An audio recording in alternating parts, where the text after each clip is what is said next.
Hi, I'm Tim. Welcome to Watchbox, and thanks for logging on. We've made it to the weekend. We are waking up with watches, and everything is for sale.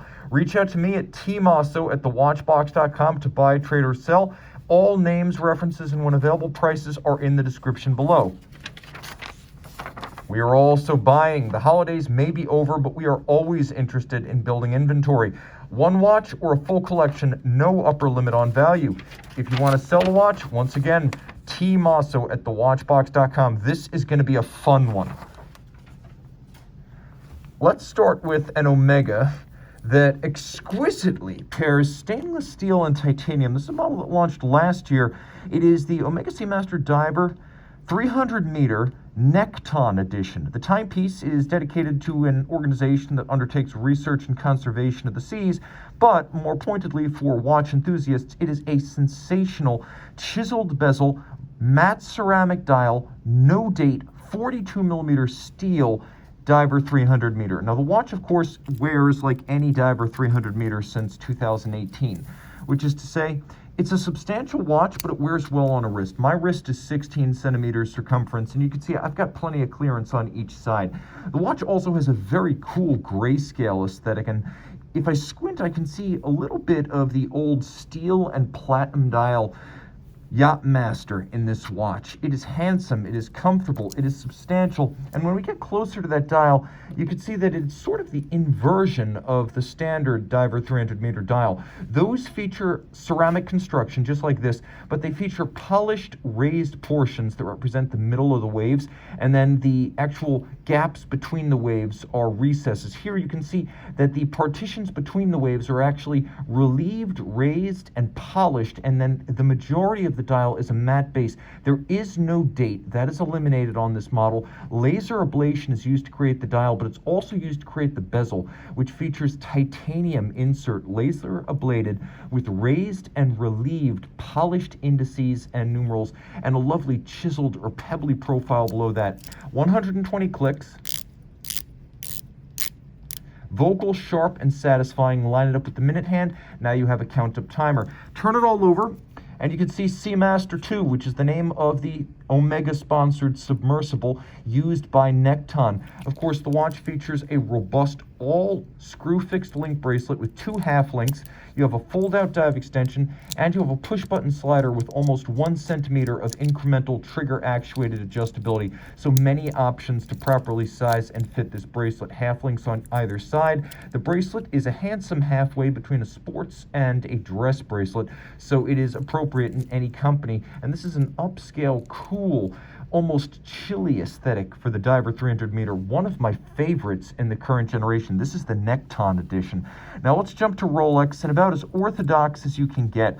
One of the stars of 2013 at Basel World. This is still the black and blue that Rolex fans want, and I know because prices on these have been steady, even gaining over the last 2 years, and the Jubilee bracelet Batman, or Batgirl, depending on your preference, has actually lost value. At least sale prices have dropped since it debuted back in 2019, so this is the strength on the market right now. And a lot of folks will say visually it has the strength as well, as the newer Jubilee bracelet might vent better on a hot day, but a lot of people prefer the butch look of the 3-link Oyster. It's nice, thin, accurate, 100 meters water resistant, plenty loomed, and it features the ability to display up to 3 time zones concurrently.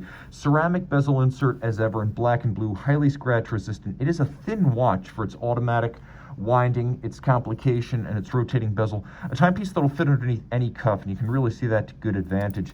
There's a 5mm system built into the clasp, Easy Link, 5mm of in or out adjustability without a tool. And of course, the timepiece is suitable for a wrist small. In my estimation, is about 13.5 to 14 centimeters circumference. Let's do a quick loom shot with this and the Seamaster we just saw.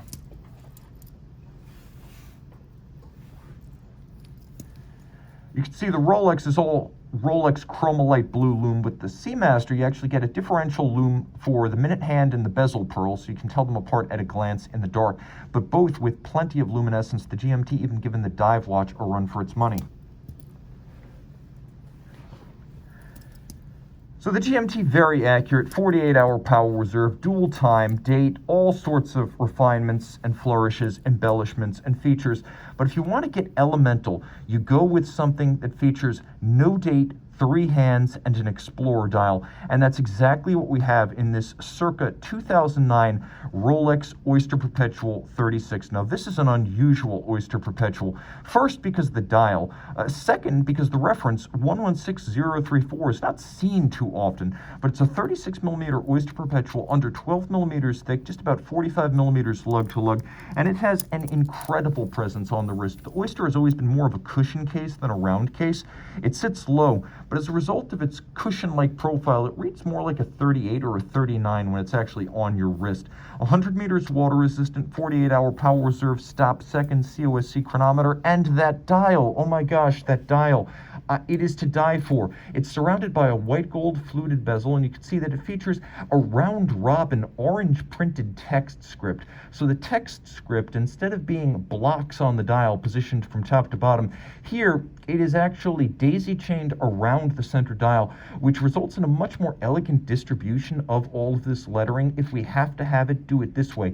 The dial feels less crowded. Now, if you look carefully, you can see it has tri-Arabic numerals 369 in white gold with the white gold crown at 12 o'clock, and then has radially arrayed white Arabic numerals for the minutes and seconds. This is a gorgeous, unconventional, and charming, cheerful, and uplifting face from Rolex, because no one's going to be fighting to the death over this watch, new or used. The bottom line is discontinued. It's already an article of collectible Rolex subculture. It's sort of a Rolex for the anti-Rolex crowd, because it is so different than a GMT, than a Daytona, than a Submariner. And yet, as an Oyster Perpetual with an Explorer dial, this is the closest living relative to the original Bubbleback, which was in 1933 the first true sports-style Rolex watch. This is as core collection gets, while at the same time being raffishly different and irreverent. Now, let's talk about Omega. We're alternating between the two bigs. This is the best Speedmaster model you can buy. I have long sung the praises of the limited edition 1,957-piece 2007 model year Speedmaster Moonwatch 50th anniversary. This is the one I would buy with my own money if I were looking for a Speedmaster. First, take a look at that dial. Oh yeah, it's got a vintage style logo, and yeah, individual numbering on the dial side. That's cool enough, but what you don't get at first glance is that it is a Grand Faux enamel dial in black. Yes, on an Omega. You get that vintage style logo and the individual numbering, but this whole thing is fired enamel. Sapphire crystal, upscale, sapphire crystal on the back, upscale. Handsome bracelet, sports or dress, it serves both purposes. But what really sets this one apart is the mechanical specification. Caliber 3201 is a manual wind version of a Frederic Piguet 1285. So this is a high horology column wheel vertical clutch movement. Two features that the standard Moonwatch, even the upgraded 3861, does not have. The column wheel and the vertical clutch makes for smooth engagement of the seconds hand and super crisp operation of the pushers. You can also leave the seconds hand running full time thanks to the vertical clutch, and with the column wheel you get a level of crisp actuation unknown on the cam style Lamagna based movements. Now it also has more power reserve, 55 hours, and it's a coaxial escapement, and it is a chronometer, COSC certified, and it is free sprung for durability, and it features stop seconds or hacking. It's the works, and it also has a handsome bridge architecture that's full of nuance and finishing flourishes. To cap it all off, this is a 100-meter water-resistant Speedmaster Moonwatch, which means unlike the standard Moonwatch, this one is actually quite safe for swimming as a 100-meter watch. This Moonwatch has it all. Now, let's take a look at something as unusual as possible. This is going to be the detox from the big brand infatuation of our early show. HYT, one of my favorite independents, and one that has an open-minded gesture, often worked with me on video collaborations. Not too many independents do that. HYT has. Now, this is one that's pre-owned, so they have nothing to do with this particular appearance, but it's here as a labor of love on my part. The H0 with a lugless case was launched in 2017 at SIHH, and for 2018 they launched the HYT H0 Rouge. This is, of course, a red water watch. Now the timepiece is 48.8 millimeters, but that's also the lug-to-lug span because there are no lugs, none at all. The timepiece features an enormous box section sapphire. Let's get as close as we can here. So all of the scratches and scuffs, well, they're not going to happen because this is the portion that comes in contact with anything while the watch is on the wrist. So this is effectively a scratch-proof watch. On the dial side, you can see there are two bellows, and there are immiscible liquids, two liquids, not just one. One is clear, one is red. The meniscus between the two, because they are immiscible, indicates the current hours. So you can see right here, it is 3:12. It's that easy to read. It is a regulator dial. There are bellows that are driven by cams, which are themselves propelled by the mechanical movement, and they pump back and forth to adjust the progress of the meniscus. Now, when it reaches the end of its travel, it will rapidly retrograde back to the origin. So this is not just a regulator dial, it is also a retrograde. There's a power reserve indicator right here at about 2 o'clock, and it has a manual wind 65-hour power reserve. The movement was a collaboration design between Chronode, which is one of the highest of high-end engineering houses in high horology, and HYT itself. HYT developing the technology behind the fluidic display, and Chronode creating the conventional mechanical movement that drives it all. Conventional, but perhaps not in architecture, is the combination of the bellows, a thermal expansion chamber, the cam drive system, and the linking of a mechanical movement to the fluidic display. This is about as unconventional an application as you will ever see for a traditional Swiss lever mechanical movement.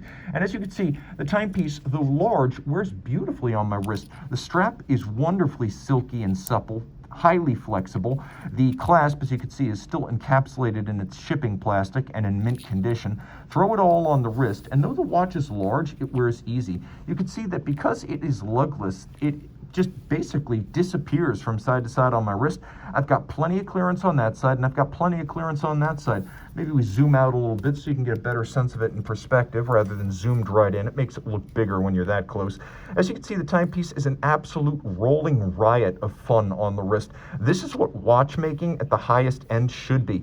It is absolutely unrepentant, undilute fun. This is uncut joy on your wrist, and it's what you imagine you get to wear when you become an adult. As a kid dreaming of adult watches, this is what the mind's eye pictures. Pure fun and gratification. Okay, let's jump to a couple of other pieces right now. Starting with one that drew the lion's share of controversy and talk back in 2019, the Audemars Piguet Code 1159, and this is the white gold chronograph with blue lacquer dial. As you can see, and in fact, the first thing you notice when you encounter the watch in person is just how three-dimensional it is, starting with the crystal, which has a dihedral dip. It's actually flared at its sides and dipped at its center. And then there's the dial itself, which has a flange that doesn't photograph well when you see it online. There's a tremendous depth of field here, starting with the flange and then dropping down to the hands, which are wonderfully vaulted and rounded over their top like handmade craft horology. This is the kind of thing you expect to see from low volume independents, the shape of these hands. The indices as well. Then we've got sub-registers, each with a darker sort of matte finish in navy blue like the dial, but a different contrasting finish. The dial is gloss, the registers are matte, and you can see that there are polished chapter rings for each, and the watch comes as a flyback chronograph standard. More nuance in detail. As you can see, the timepiece features a wonderfully open, three-dimensional and airy case. It's only 12.8 millimeters thick, and as you can see, there are a number of references to the Royal Oak, starting with the hexagonal bolts that fix the retention bars in place to hold the strap on. So you have those hexagonal bolts just as you would on the bezel of a Royal Oak, and you can see that the case itself features a little bit of a rounded faceting, much like the rounded octagonal bezel of the Royal Oak, but the watch has its own identity as the lugs are open, evacuated, gossamer and graceful, with lovely hairline bevels on their flanks as well as along the side of the case. You can see those hairline bevels giving way as they actually expand from the end of the case. They flare out to quite broad, polished facets on the case flanks. You could really see how they expand. You can also appreciate the fact that the case band is actually inset from the bezel and the case back. When you turn it all over, This is the next generation of Audemars Piguet automatic chronograph caliber. Finally, they have their own in-house chronograph automatic caliber that is not module, fully integrated, and built entirely by them. You can see that the rotor itself is hand-finished, as there are many sharp interior angles where the interior bevels meet. 1, 2, 3, 4, 5, 6. It's quite impressive in its execution, and while the movement is primarily mechanical in its execution, the rotor by itself is worth the price of admission. It's a tough movement, full balance bridge and a free sprung index for shock resistance. It also features a column wheel, as you can see. There is a column wheel and a vertical clutch, so like the Speedmaster with the Frédéric Piguet base we just saw, when the chronograph starts, it starts without any jump or stagger. Column wheel feel is extremely positive and one of the sharpest and loudest I've encountered. You really feel like you're interacting with this watch when you operate the chronograph.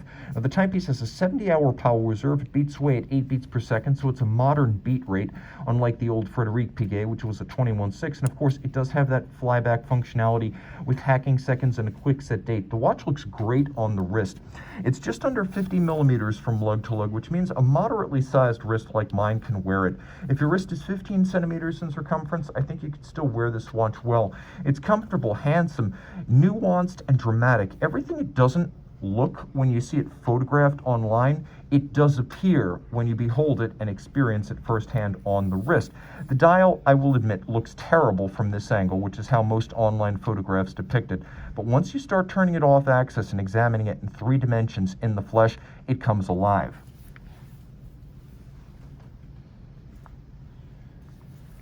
Let's talk about 2 in rose gold, starting with IWC. This is a 2018 limited edition of 250 pieces in rose gold. It is the Portugieser hand-wound 8 days, 150 years. So the timepiece pays tribute to the original 1939 IWC Portugieser reference 325.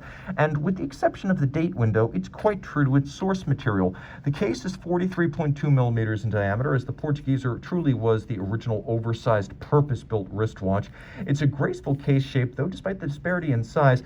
It's drawn from the same school of thought that formed the 1932 Patek Philippe reference 96, and unofficially the first Calatrava. And you can see that the blended lug profile of these 2 disparate references is actually quite similar. Now, the dial is a 12-step hand-applied lacquer with alternating layers of off-white or cream lacquer and then clear coat applied to create the appearance of a late 19th century IWC pocket watch from the brand's earliest days. So 150 years of IWC and a change over recent IWC limited editions. It doesn't say 1 out of 250. You get individual numbering, and guess what? This is numeral 1.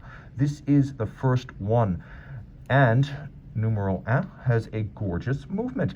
This is a conversion of the 50,000 series automatic, whereas the automatic has a 7-day power reserve. This has 8. Power reserve indicator hidden on the case back, lots of refinements, a rose gold medallion polished and media blasted, inset into the bridge that holds the terminal end of the drivetrain. The watch, of course, does beat away at 28.8. It's a modern high beat rate, free sprung for durability, adjusted in 5 positions, which is the high horology and chronometer standard.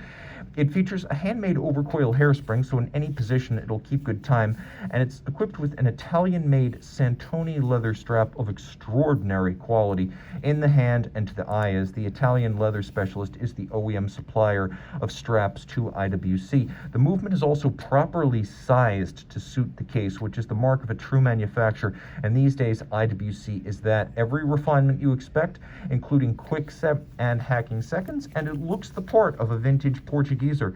As you can see, vertically arrayed Arabic numerals, leaf hands, railroad track minutes, and small seconds at 6 o'clock. It's an imposing presence without imposing upon your wrist, as the timepiece is broad but relatively flat, giving it a handsome aspect ratio. Let's pull out for just a moment here and take one last look at it on the wrist. And you can see it really does have a tremendous amount of presence, but those lugs are so tightly tucked that you don't have to worry about it flaring out over the edge of your wrist. Down to 15 centimeters circumference, your wrist is going to wear this watch well. Now, de Bethune of L'Auberson, I've made no bones about them being my favorite independent. HYT perhaps is more purely joyous and I would say almost childlike in the joy it inspires in me, but this brand undoubtedly has spent the most time on original engineering and craft horology, as de Bethune, which makes 150 watches a year, constructs its dials, its cases, and its movements. You're getting a watch that is all DB. Now this, of course, is the Perpetual Calendar, the DB25 Perpetual Calendar in rose gold. The watch is 44 millimeters in diameter, but quite flat, as you can see. It also has conventional lugs, so if you didn't quite like the Starfleet command dial of the DB28s or the oddball floating lug architecture, here you have a beautiful but more conventionally constructed watch that gives you everything for which this brand is famous, including no fewer than 6 patents involved in the creation of this watch and its components.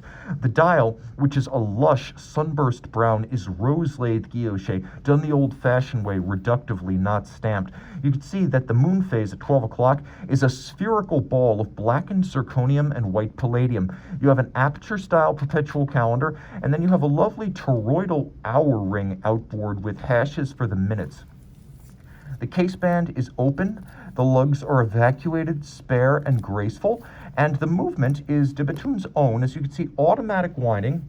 This is the 2234, and it features a 5-day automatic winding power reserve. There's a lot of innovation going on here. First, the mass itself is platinum, and the rotor is made of titanium, so all the mass is concentrated outboard. It is probably the most purely efficient winding automatic system in the world. You can see there are also cantilevered springs with little stiction-resistant jewels inset. This is a system designed to brace the rotor against shock, and it is patented. There's also a triple parachute system, 1, 2, 3 shock protection springs for the balance, including the Inca block over the balance staff, and then you have a balance made of fired blue titanium with outboard masses in platinum that's designed to have a low coefficient of thermal expansion or contraction, and then it also has all of its mass located in the rim, which optimizes its resistance to shock-induced timing deviation. The escapement is silicon, the hairspring is 2 pieces formed by hand and then bolted together to create a flat hairspring that breathes concentrically and gives you the isochronous activity in any position that you get from an overcoil, but it doesn't have the shock susceptibility or the thickness of an overcoil. And as you can see, the company's patented bluing of titanium is used frequently across this movement, which is handsomely and traditionally decorated. A very, very special perpetual calendar, and again, a 5-day power reserve from the best in the business of independent horology.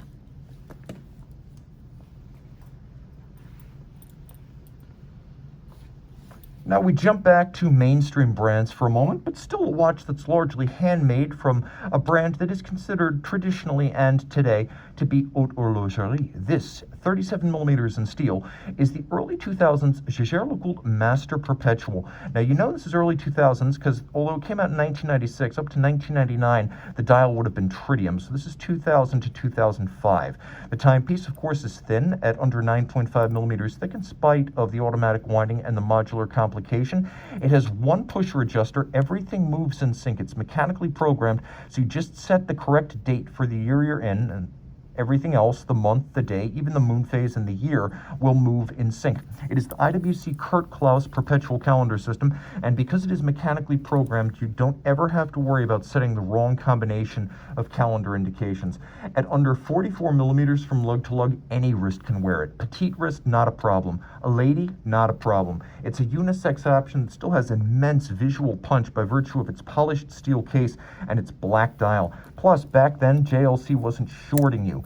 You were getting a full deployant clasp when you bought this watch, whereas today it would probably be on a pin buckle. Flip it all over, and it is the caliber 889 combined with the IWC calendar system, and you can see it once again. JLC was not shorting you the quality. Instead of a 21 or 18 karat mass on the rotor, you got 22 carats.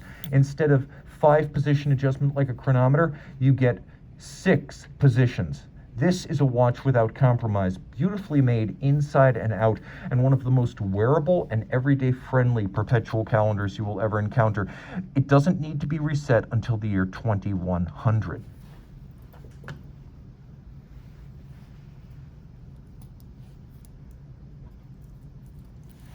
Now let's talk about FP Journe. In my hand at left, you have a watch that may very well be unique. I've never seen another. We've had this one example twice, And in that time, I remain absolutely in awe of the watch. The fact that I've never seen such a timepiece, even in a tour of F.P. Journe's manufacturer, I had never heard of it documented or mentioned anywhere in collector circles until this one crossed my desk. It remains absolutely mint in every regard, and it's the best of all possible worlds. It has the jade center dial, the jade material typically seen when it is seen at F.P. Journe on the tourbillon souverain. Here, it's rendered perhaps uniquely on the Journe Perpetual, a timepiece perpetual calendar with the discontinued four-leaf clover-style dial, nomenclature made more apropos by the presence of the green jade. So this is a discontinued dial style and a rare application of jade on the perpetual. Being a 42, the dial actually wears better in this case size as it can expand and breathe, spread out, rather than appear as crowded as it does in the 40mm case. The 42 has a different wrist presence, and as I mentioned, the dial itself seems better suited to the large case size. On my wrist, it's a watch with a formidable presence, over 51mm lug to lug, but quite thin in profile. It's the consummate dress complication, but it's still sporty enough that you could wear it casually. Now, of course, the timepiece does feature a perpetual calendar. This was F.P. Journe's second ever perpetual calendar after the Tokyo Boutique Anniversary Octa Perpetual, and the only part of the calendar system that can't be adjusted with the crown is the month. And the month can be adjusted using a trigger that folds out from underneath the lug at 2 o'clock and sits flush. So you don't need a tool, and there are no dimples for adjuster system to mar the flanks of the case. As you can see, the steel bezel surrounding the center dial is entirely black polished, and the movement of the watch is entirely red gold. The watch has a 120-hour chronometric power reserve, but to the death, if you let it run all the way, it will run for almost 7 days. And of course, it has a power reserve indicator and a comprehensive perpetual calendar with the day, the date, the month, and then leap year indication coaxial with the hands at center. A truly special piece, and again, one that may very well be unique. Among Journe connoisseurs, the 38mm cases, discontinued officially after 2015, remain highly regarded and highly collectible. This, of course, is from the NEKTON collection, originally launched in 2012, and it's a boutique exclusive, but it's also a boutique exclusive with an unusual dial in a discontinued case size. 38mm in platinum, this is the chronomètre souverain with the NEKTON dial. Of course, it is blue mother of pearl with blue printing, which makes it all the more special. And on my wrist, you can see how elegant it is. In contrast to the 42, this is the opposite school of thought, whereby less is more, and the discretion of this watch is second to none. It matches very nicely with my blue cuff, now that I think of it, and as you can see, it is low enough to easily slide underneath a sleeve of any kind. It too features a solid rose gold movement. This is caliber 1304, 13 French lean, a caliber introduced in 04, 2004. That's how the nomenclature of Journe movements works. 56-hour manual wind power reserve, 6-position adjustment, one more than the Octa-based caliber 1300 automatic we just saw, and it has a hidden train. There's no transmission mechanism between the barrel and the escapement visible because the drivetrain is hidden under the dial. That allows Journe to open up the space between the barrel bridges and the terminal end of the train, as well as the balance, and there's this large gulf between in which chronomètre souverain is engraved, but there's also a handsome solarization or radial grain across that part of the base plate. You have Côte de Genève, you have engine turning, and then you have that lovely radial grain with satinated twin mainspring barrels. One of the most accurate watches F.P. Journe knows how to make. The chronomètre souverain is considered core collection. But if you want something that's relatively new to the party, thoroughly contemporary, and the answer to the long-sought question of what a Journe line sport watch without a rubber bumper would look like. You remember the rubber bumpers. They were all over the case flanks, the crown was rubber-coated, there were bumpers all over the bracelet. I liked the look, but you were unanimous in your condemnation of that style, and F.P. Journe has answered your prayers. This is the 44mm line sport Octa Sport. Full platinum. You can see it starts a trend that began with the mono pusher in 2018 of pairing this exquisite chiseled platinum profile with the blue mauve dial. Even better, the blue mauve dial features applique frosted white gold numerals and white gold hands at center. Now there's a day-night indicator that turns red at night. You've got that same 120-hour chronometric, 160-hour absolute power reserve, a double-digit date with flush date discs, an unusual and sophisticated refinement rarely seen. The watch also features lovely contrasts between the chiseling of the bracelet in the case, the polish of the bracelet flanks, the circumferential bevel that runs all the way around the case, and though it's 44 millimeters in diameter, it is only 11 millimeters thick, meaning the timepiece is elegant and graceful in spite of its considerable size and heft. And the heft is unbelievable. Platinum clasp, platinum bracelet, platinum case, all made by F.P. Journe. As with de Bethune, F.P. Journe, or Montre Journe, the company, builds its dials, its cases, and its movements entirely in-house. And you can see this would easily fit underneath the dress cuff, so if you want to use it as a formal timepiece, you absolutely could. What really sets this apart from a lot of the standard line sport watches is that the movement itself remains precious metal. So unlike the aluminum calibers in many of the Octa sports, you can see here 18 karat bridges and plates, 22 karat rotor, and with case, clasp, and bracelet all in platinum, this timepiece winds up weighing as much as a battleship anchor. If you like to feel where the money went in your watch, if you like your watch to feel its price and its status and stature, my goodness, this is the answer. Go with this one. And I have to mention, there's a grace to this timepiece that most 44 millimeter full precious metal sports watches could never achieve. And that, perhaps as much as any engineering acumen, is the real talent of F.P. Journe as a watchmaker, reconciling grandeur with elegance and good taste. But if grandeur by itself is what you desire, this is probably your watch. This is the Grand Seiko 60th anniversary sport collection professional diver 600 meter. This, of course, is a remarkable monster. 700 pieces in grade 5 titanium. This is, of course, the SLGA 001, the timepiece featuring the new generation of 9R-A5 spring drive automatic movement, 5 days of power reserve. It also features a thinner profile and greater shock resistance, so it meets the ISO 6425 dive watch requirements both for water resistance and for shock resistance.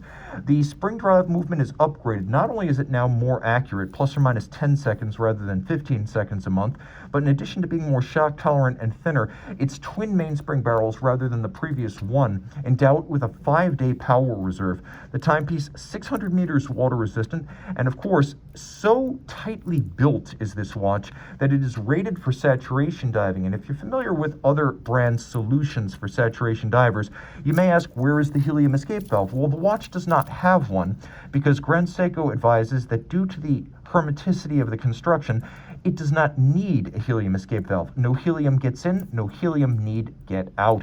The dial is a lovely metallic blue that is sort of a corporate signature at Grand Seiko. What green is to Rolex, blue is to Grand Seiko. The bezel,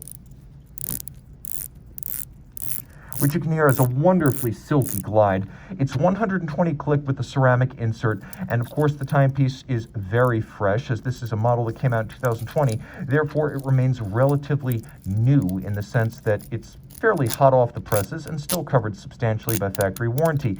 There's a built-in incremental extension system that allows you to adjust the fit of the bracelet for a dive suit or for comfort while it is still on your wrist, an advantage in a marine environment where you might accidentally drop the watch otherwise. You can make all the adjustments on your wrist. At just over 46 millimeters, this is a big watch, but make no mistake, because it is titanium, it does wear fairly light on the wrist. So if your wrist is my size, 16 centimeters circumference or larger, you're still going to be able to wear this one comfortably and with great style. But no, it's not going to fit underneath the cuff.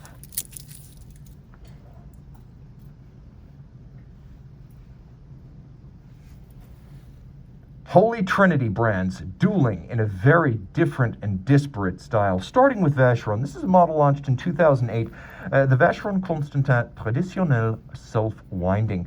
It is essentially the version of what Patek would call a 5227, Vacheron calls this the 87172. So it's 38 millimeters, but exquisitely in the boldest and most traditional of golds, yellow. The timepiece is also thin, being only 8.2 millimeters thick and barely 46 millimeters from lug to lug.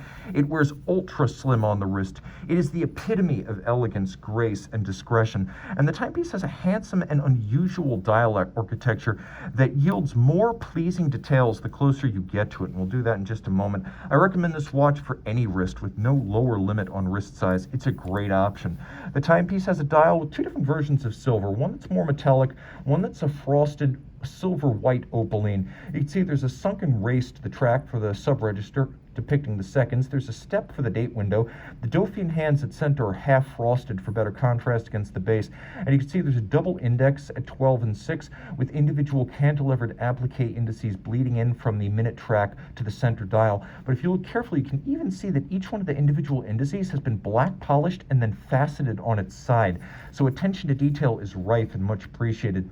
The case band is stepped inward, and you can even see that there's a little bit of an inward step and fluting to the lug profiles. The case back is coined and the movement is manufacture. There is a rose lathe cut 22 karat winding mass, ultra high quality, and a lovely little piece of craft architecture with the sort of rose lathe pattern that's been cut in by Guilloche.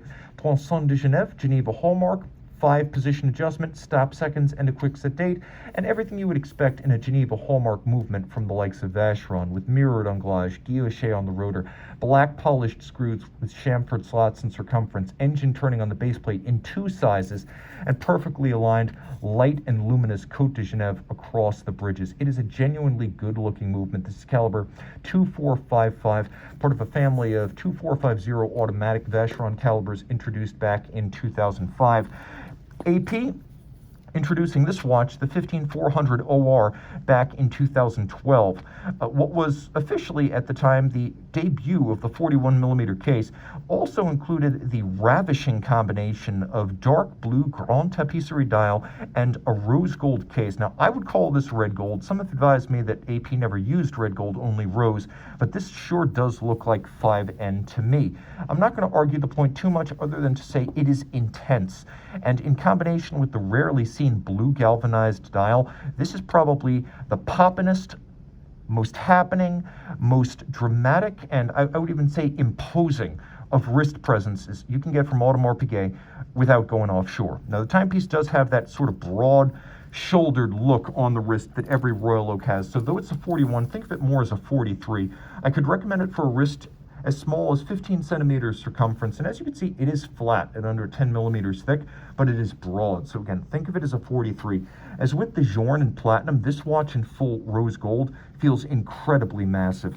The movement, which is protected with a screw-in crown, is a 60-hour Powell Reserve automatic winding in-house caliber 3120 from Audemars Piguet. It's a good-looking movement. It's tough, and it was originally designed for the offshores, so it's very shock-tolerant and hardy.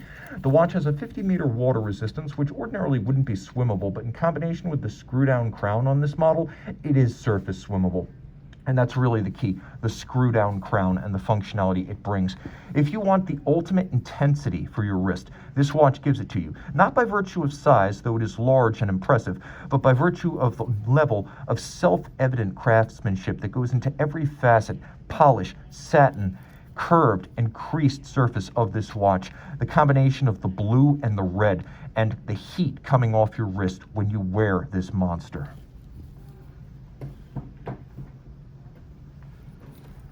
All right, cross the border to Germany and a Lange Söhne, and we're going to start with the Lange 1 Tourbillon Perpetual Calendar. Launched in 2014, as you see it here in rose gold. The watch is 41.9 millimeters in diameter.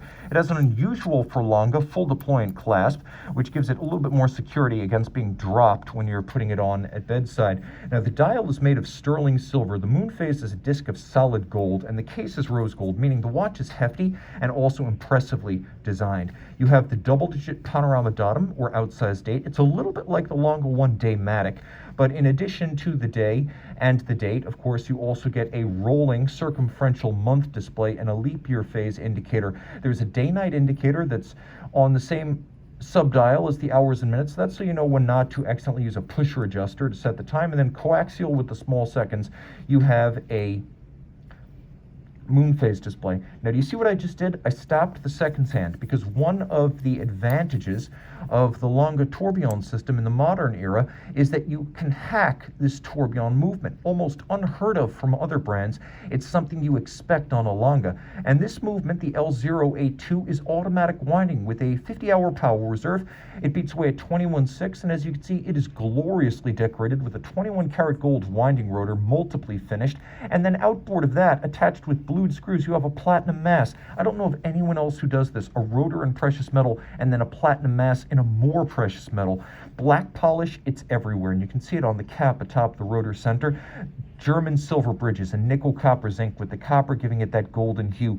You have pivot jewels set in chaton, which in addition to being evocative of the pocket watch era, add marginally to the shock resistance. You have both black polished and fired blued screws. You get them both, and if you look carefully around the edge of the movement, you can see two different sizes of engine turning with mirrored anglage a mile wide, the likes of which would make Philippe Dufour proud. There are two separate freehand engraved structures carrying the train that ultimately underpins the tourbillon. And if you look very carefully, the capstone below the tourbillon carriage is a real cut diamond. It doesn't get much better than this. If this is your daily, you must be Lex Luthor, because this is the ultimate villain's watch. Now, let's take a look at a real horological hero. The 2004 Lange Sohne double split was a mechanical revelation, allowing you to split not just the seconds as on a traditional rattrapant, but also the minutes. And you can see how I'm able to split two separate ongoing events up to 30 minutes in duration. The timepiece was an absolute masterclass in mechanical problem solving and mathematical solutions.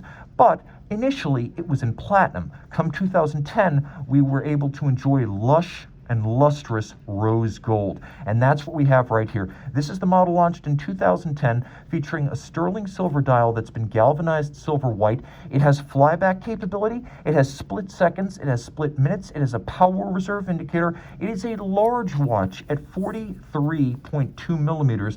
But as you can see on my wrist, I can still wear it. I wouldn't wear it on a wrist smaller than 16 centimeters circumference, but the timepiece is comfortable, it sits securely, and at least to my eye, it is quite impressive and attractive. Now, of course, you've got that large rose gold case. Once again, we have a full deploying clasp, so this is an upscale accessory I'm happy to see on such a heavy and expensive watch. Let's fire everything back up real quick just so you can see how this normally works. It is a conventional chronograph if you wish it to be. It's even a flyback chronograph that you can reset and restart just by pressing the pusher down at 4 o'clock. If you look carefully, you can see just how much depth this dial actually has with the tachymeter outboard and then the sunken sub-registers. And finally, there's a measure of practicality you might not expect in that the alpha style hands at center are loomed. Turn it all over and you can see the movement. This is caliber L0011, as good as it gets in the realm of handcraft. It's not so much that the individual parts are finished better than cheaper Lange watches. Lange typically doesn't compromise that way. It's just that you get more of them. Hundreds upon hundreds of individual parts, and you can see not one, but two separate column wheels, lateral clutches, bridges atop bridges, German silver, stainless steel. You have the violet of pivot jewels, the blue of fired screws, the silver of chronograph components, and the gold of the chaton featuring the pivots and the bridges themselves. Of course, you have freehand engraving, note 1-2 column wheels, and the steel components interacting with them, the levers, the horns, the clutches, and the recentering hammers. All of this immaculately hand finished and, at Lange, double assembled. Once to make sure it all works, the second time fully lubricated and fully regulated, because as grand as it is, precision and chronometry still matter. This is the Lange double split. Guys, reach out to me, tmosso at thewatchbox.com, for purchase and pricing details of anything you see on today's show.